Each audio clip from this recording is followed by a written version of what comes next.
Tank-tank dikerahkan pemerintah komunis Cina di tahun 1989 untuk menghadapi mahasiswa.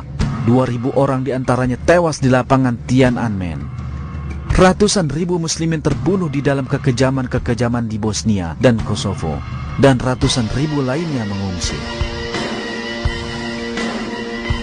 Virus Ebola menyebabkan kematian puluhan ribu jiwa. Di tahun 1997, komet Hale-Bopp melintas begitu dekat dengan bumi hingga terlihat oleh mata telanjang. Gempa bumi yang kian kuat menyebabkan kerusakan parah serta hilangnya jiwa dan harta benda di seluruh dunia.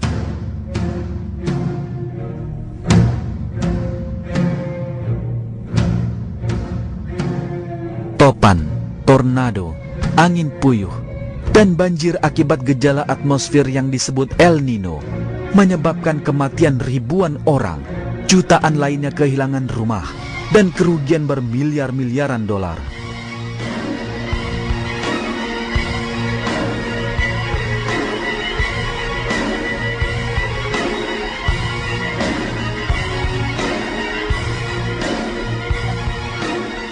Seperti semua tanda di dalam daftar tadi, banyak peristiwa lain yang disebutkan hadis mengungkapkan bahwa kita hidup menjelang hari kiamat dan mengabari kita kedatangan Al-Mahdi.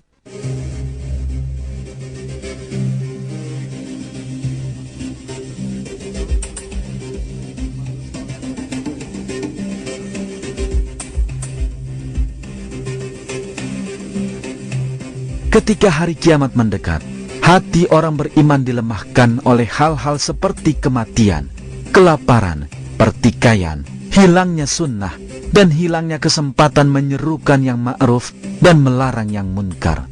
Allah akan meniupkan napas kehidupan baru menuju sunnah lewat Al-Mahdi.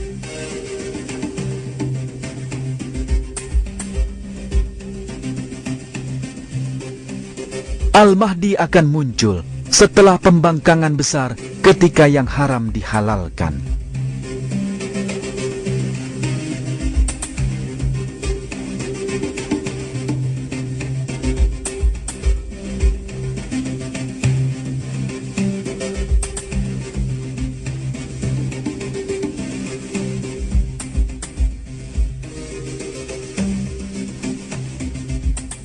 Al-Mahdi tak akan muncul hingga Allah diingkari secara meluas dan terbuka.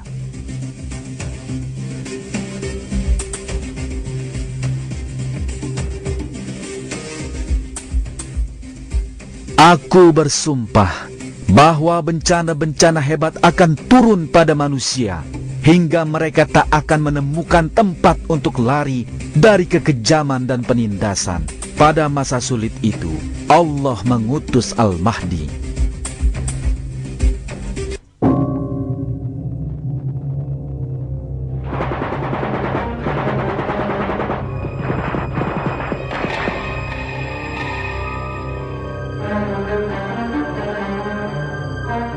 Ketika dunia berada dalam kekacauan yang mengerikan, ketika keingkaran merajalela, ketika jalan-jalan ditutup, ketika sebagian manusia menyerang sebagian lainnya, ketika yang tua tak lagi menyayangi yang muda, maka Allah mendobrak benteng kezaliman mereka dengan mencabik permusuhan dari mereka dan mengutus seseorang, Al-Mahdi, yang akan menegakkan agama di zaman akhir sebagaimana aku menegakkannya, yang akan mengisikan keadilan pada dunia yang penuh kekejaman.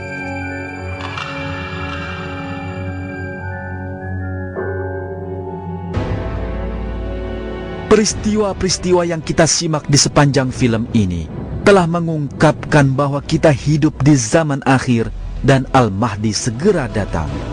Akan tetapi, akan lebih benar jika mengatakan bahwa semua ciri jasmani dan rohani Al-Mahdi yang disebutkan hadis-hadis ini tidak ditemukan pada satu orang, namun pada sebuah wujud rohani.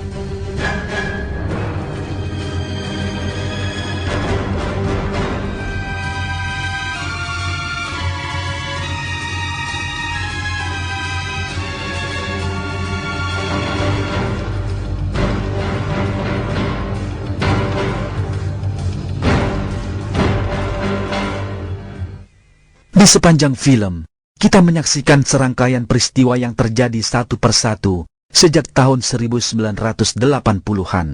Dan kita melihat bahwa semua peristiwa ini, yang tampak sangat lumrah di permukaan, sebenarnya merupakan pertanda sebuah perkembangan besar.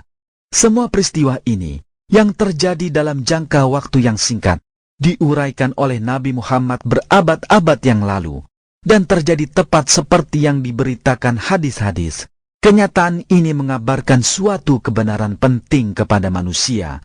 Saat kedatangan Al-Mahdi telah tiba, umat manusia yang remuk oleh kemerosotan akhlak dan mengalami penderitaan hebat akan kembali ke jalan yang benar dengan datangnya Al-Mahdi. Dengan kata lain, kembali ke tujuan penciptaannya, dan dengannya kekacauan dan kekejaman di dunia akan berakhir. Filsafat-filsafat yang mengingkari Allah akan dihancurkan satu persatu, dan segi rohaniyah yang akan kembali diperoleh manusia akan membuatnya mampu menikmati kedamaian dan keamanan. Kembalinya manusia kepada Allah dan agamanya, yang telah dimulai di barat, dapat dipandang sebagai sebuah tanda kebenaran ini. Kita akan meninjau hal ini lebih terinci di film kedua. Kami akan mengungkapkan perubahan-perubahan penting yang akan terjadi di seluruh dunia lewat datangnya Al-Mahdi, dan melihat bagaimana hal ini tercermin di dunia Muslim.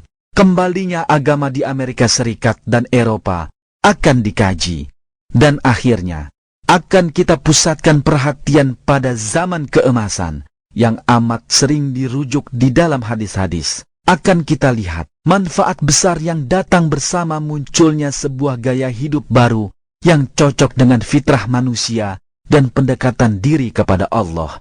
Juga sebuah masa kesejahteraan dan kemakmuran besar.